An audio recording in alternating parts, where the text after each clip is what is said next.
Que el Señor esté con todos ustedes. Y con tu espíritu.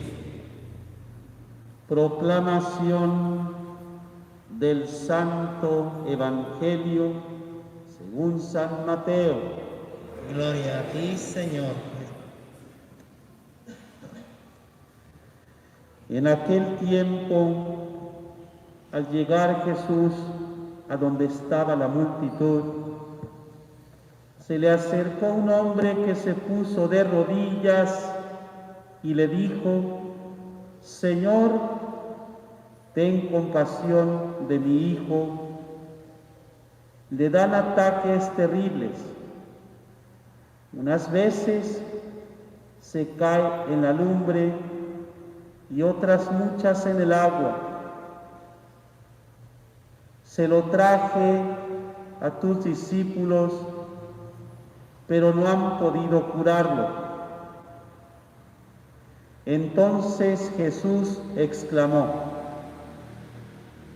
¿hasta cuándo estaré con esta gente incrédula y perversa?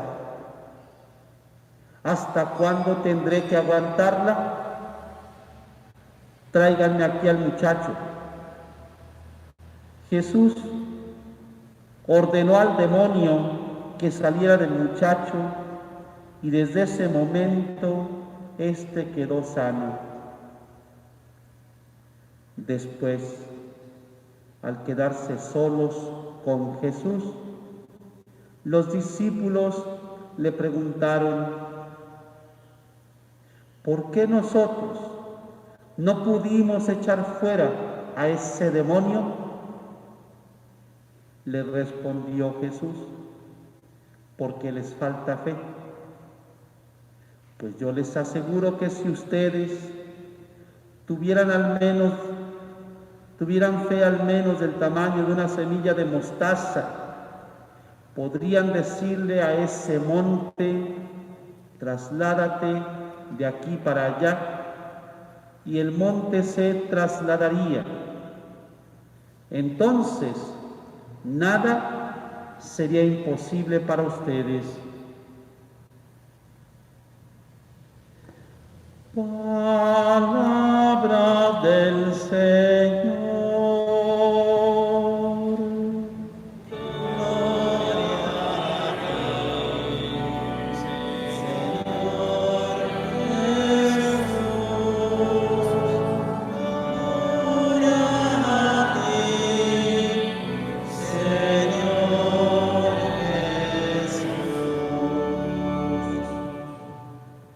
Tengan la bondad de tomar asiento, por favor. Meditemos.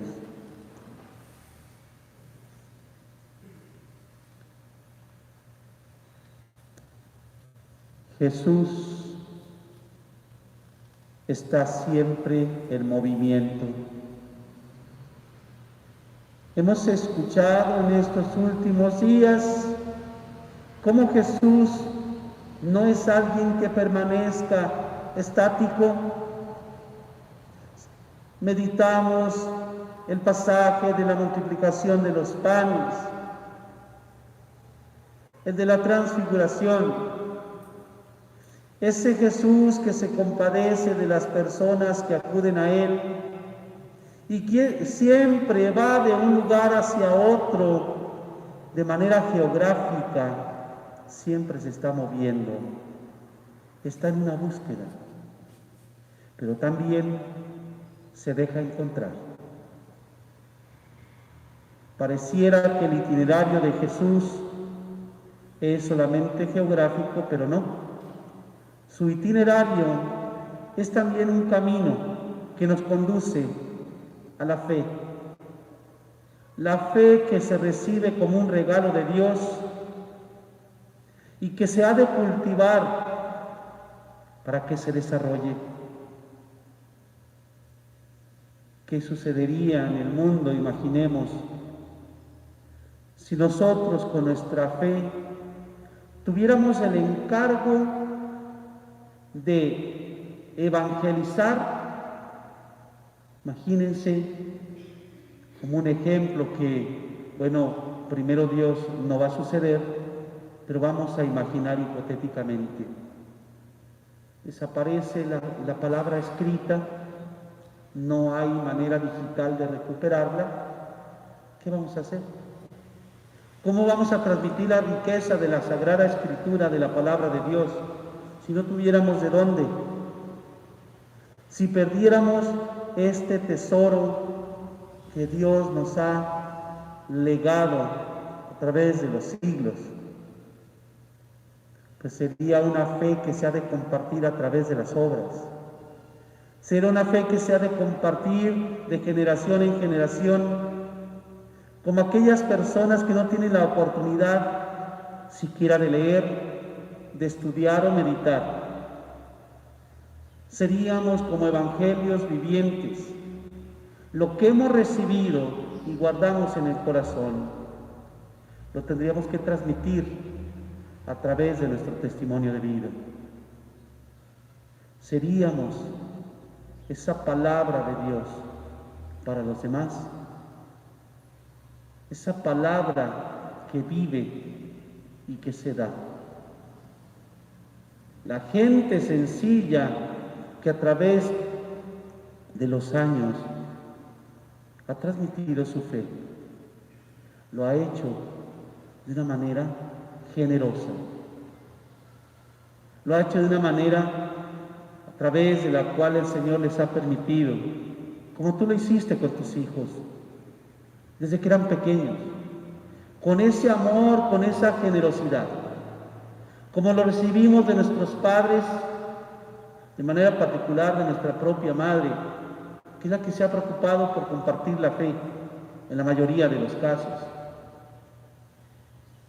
Hoy la palabra de Dios hace referencia a un hombre que reconoce en Jesucristo la presencia divina, Jesús mismo como Dios.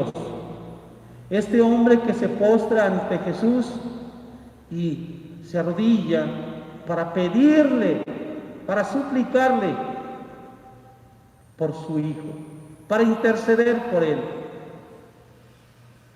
De una manera muy explícita, el evangelista San Mateo manifiesta a Jesucristo como Dios verdadero.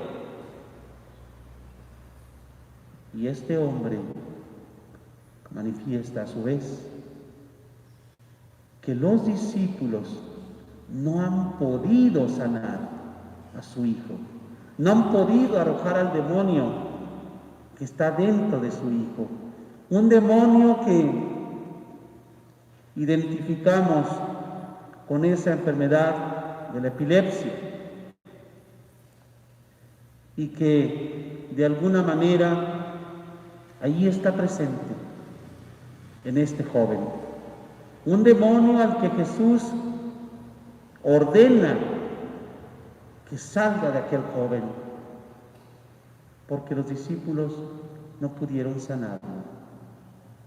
Una expresión de Jesús que también va para nosotros y parece muy severa. ¿Hasta cuándo estaré con esta gente incrédula? Es decir, sus propios discípulos son la gente incrédula. Porque sus propios discípulos, por falta de fe, no tuvieron la capacidad de expulsar a Satanás. Y en el caso de nosotros, ¿cuál es la fe que tenemos? ¿Cuál es la estatura de la fe? Jesús nunca dice que no tienen fe, simplemente que su fe no tiene raíces, que su fe es débil.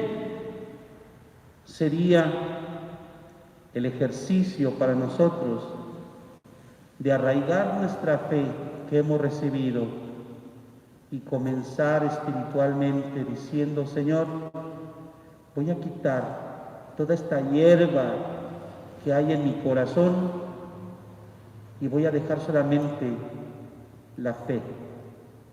La fe, Señor, que es débil y que es quizás una pequeña semillita. Y voy a pedirte que cada día de mi existencia me concedas la gracia de que la fe se vaya fortaleciendo,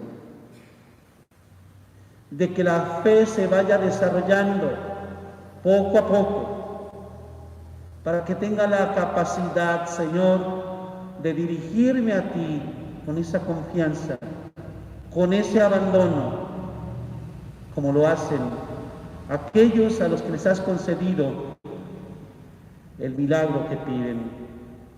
Porque incluso meditando los evangelios, sabemos que antes de Jesús obrar un milagro, pide que haya fe.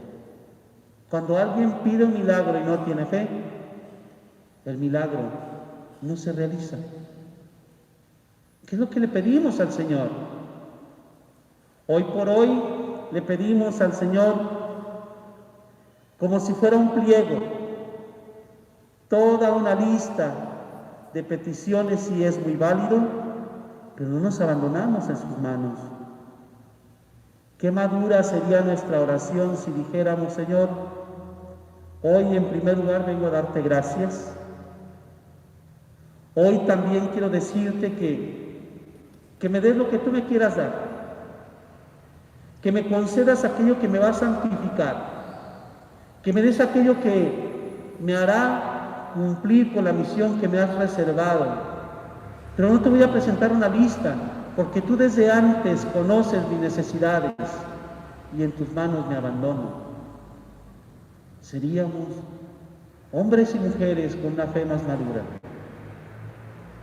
Ojalá que nuestra oración sea constante, es más, que sea permanente nuestra oración. Y si le pedimos al Señor que aumente nuestra fe, así será, así será. Meditémoslo en sus benditas manos. Señor, creo, pero aumenta mi fe. Que así sea. Que así sea.